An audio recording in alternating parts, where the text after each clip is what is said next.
You know, it's cold in my house.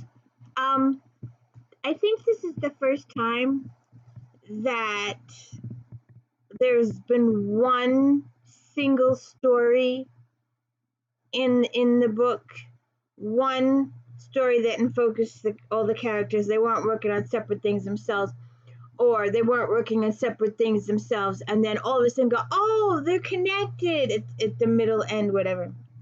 But anyways, welcome to the D. Louise book series. I'm Christina, Kristina, and it's nice to meet you. And how are you today? Good or fine? I'm practicing. I'm doing my Victoria Thompson books.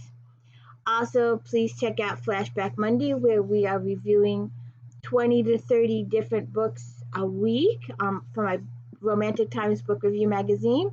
That magazine is still valid today. You can still get authors from it and book ideas from it, just as you could back then. I cover all the genres, historical, mystery, contemporary romance, inspirational, sci-fi, urban, paranormal, and Harlequin. So please check all that out.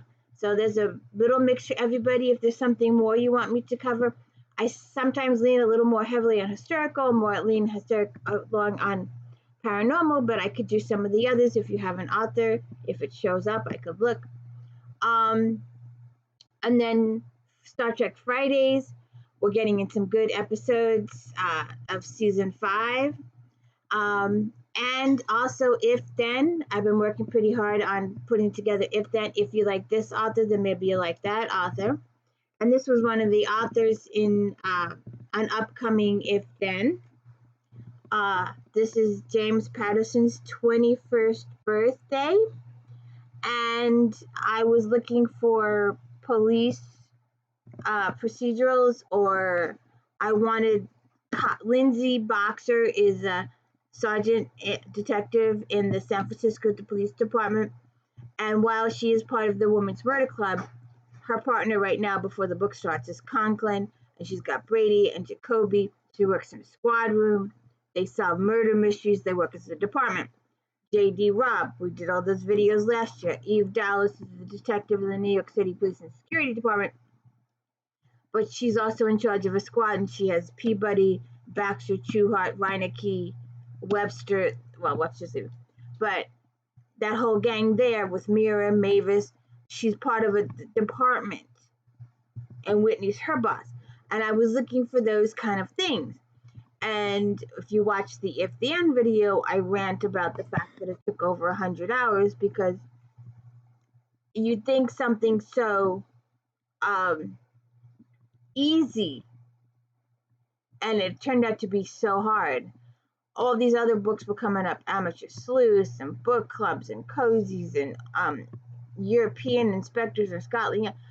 None of this stuff. Even my library couldn't get where he would, if you wanted more like him. I actually got it, and I think I showed it for like 2 seconds, so I didn't want to get any broken rules. But I had asked for books like Women's Murder Club, and a whole bunch of sex club books came up. Hand to God, showed it to several people. So I was like, so then I was looking for like J.D. Robb, and that didn't work either, because there's 60 books in the series, so they all came up. So go check that out and see what I finally ended up. I ended up with 20. I was amazed that I found that many, but I owned about 10 of them. So I don't know why I spent so. I just should have stuck with the 10 I own. But anyway, this is one of the few times that I knew right from the beginning, or actually it was a few chapters in, but it wasn't as lengthy. Usually you're halfway through before the murders, you find out that, well, you know they're connected, but you don't know how they're connected until like, a couple hundred chapters in, where two characters go, oh, and it matches up. This is the first time where you know it matches up from the beginning.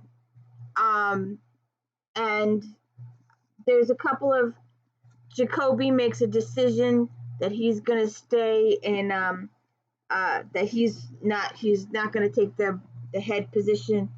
Brady is going to stay in Homicide, and CSI Clapper is going to become the new head guy. And Lindsay's not too happy about that. She's the one that turned down the promotion a couple of books ago, and I'm still not happy about that.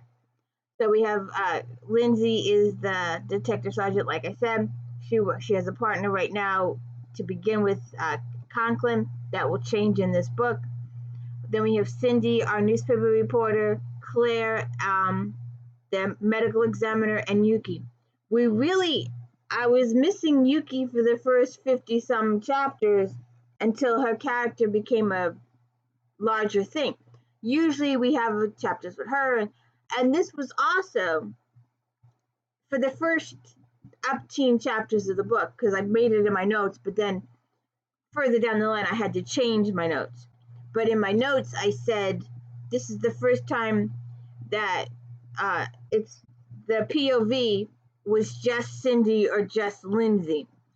And Cindy was carrying a lot of the story, and Cindy starts the story. So I just thought it was going to be a Cindy Lindsay book. And she goes off every single video, regardless of time of day, she goes off. Please check out the New Year's Eve Janet Ivanovich for her identity. But anyways, and there's also a time jump. I don't like it when there's time jumps because I want to know what happened during those time periods, that 2 months that's missing from the book. I don't like it when that happens. But anyways, like I said, it's mostly by Cindy and Lindsay for the huge part of the book. We do see snippets of Claire, who's recovering from her surgery, and Yuki is barely there.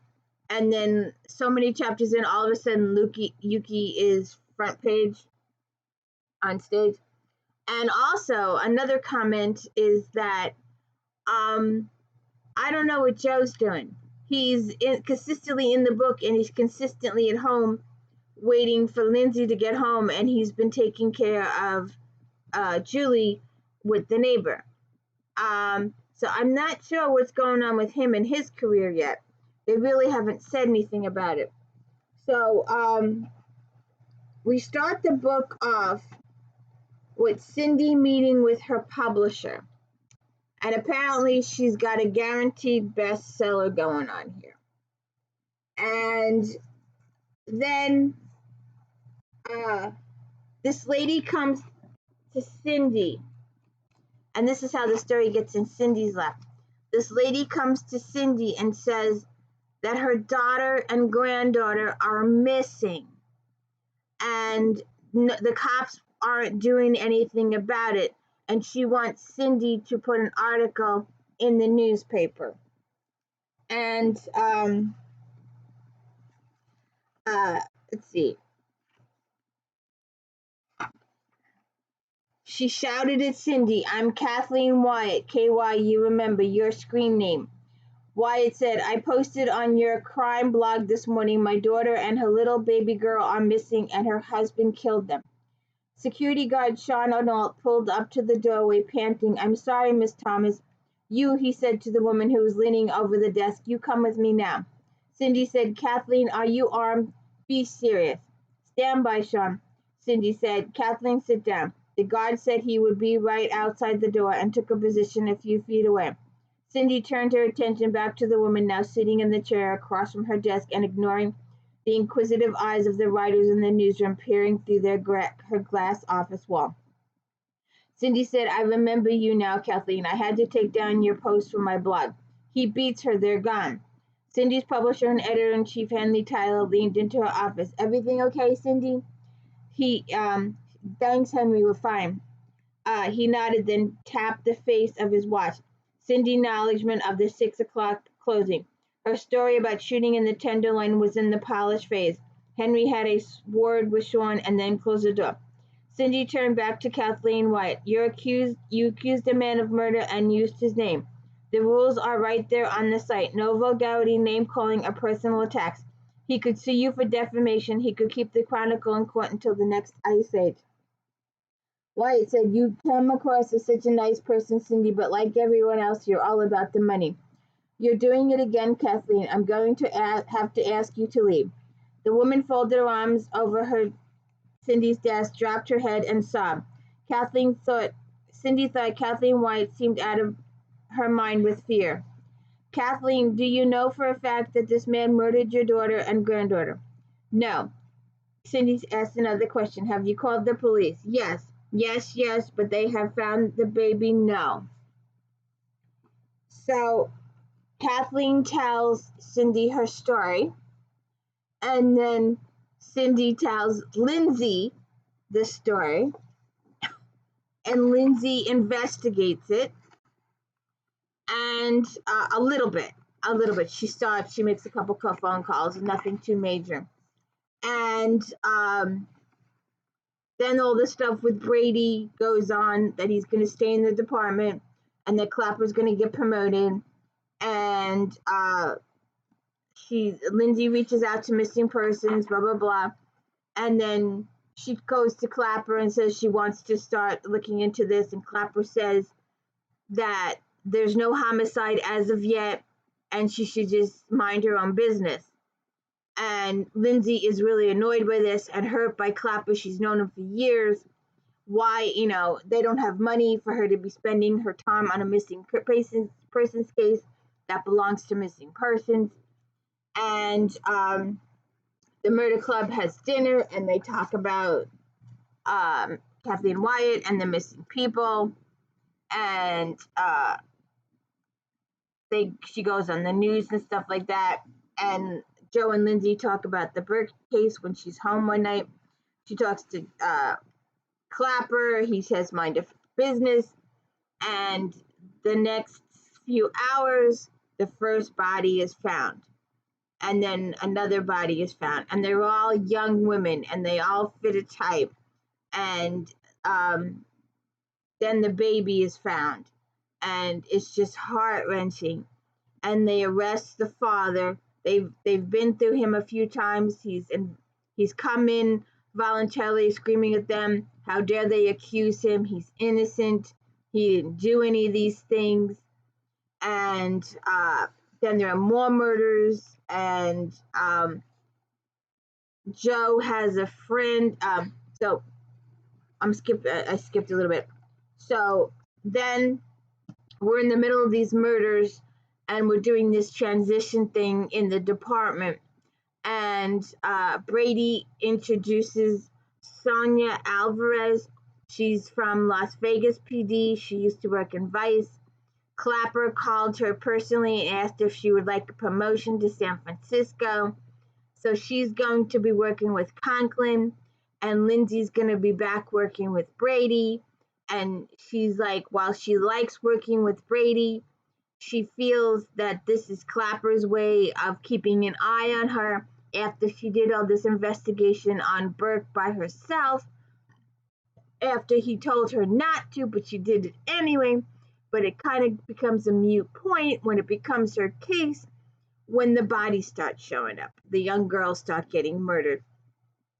And Lindsay has a case of the guilt when she interviews. It turns out Burke was having an affair with a younger woman than his wife, and he told this younger woman he was going to divorce his wife and marry her.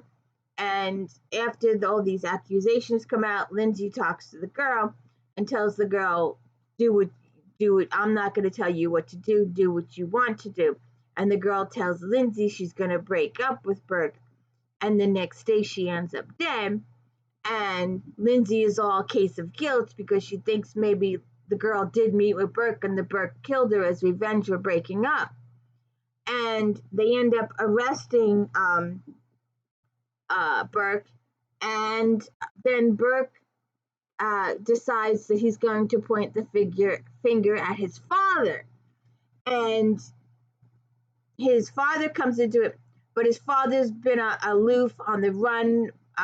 His wife and daughter were murdered, and they think the kid did it, and then the kid says no, the father did it.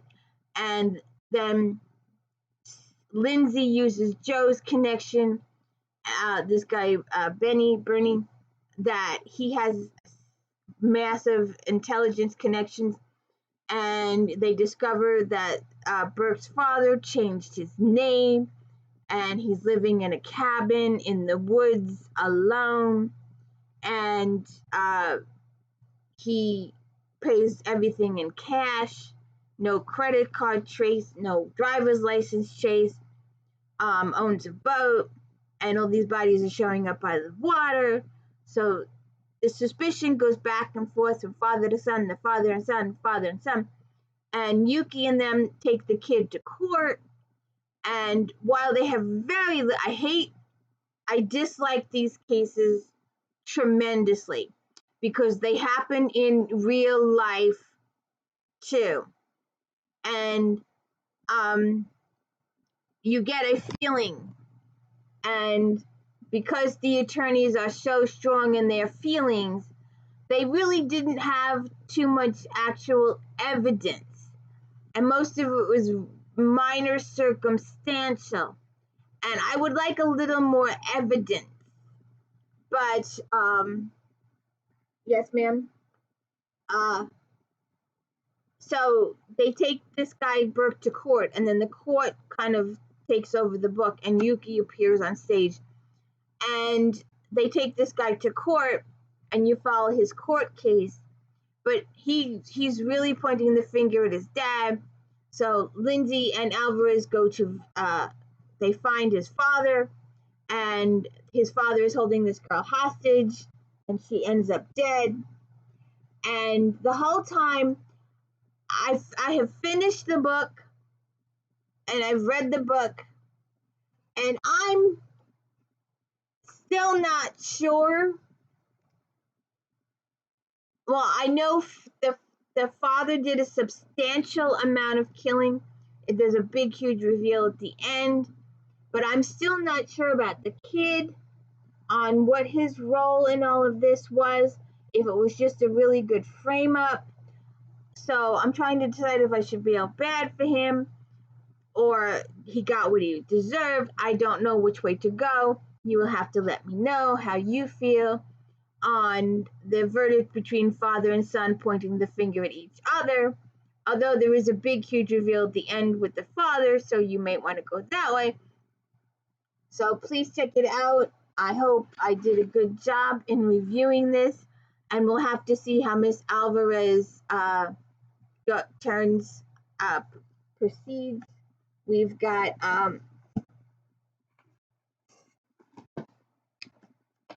22 seconds is up next, and then we've got 23rd midnight and 23rd and a half, and then that's it for the Women's Murder Club till the 24 comes out.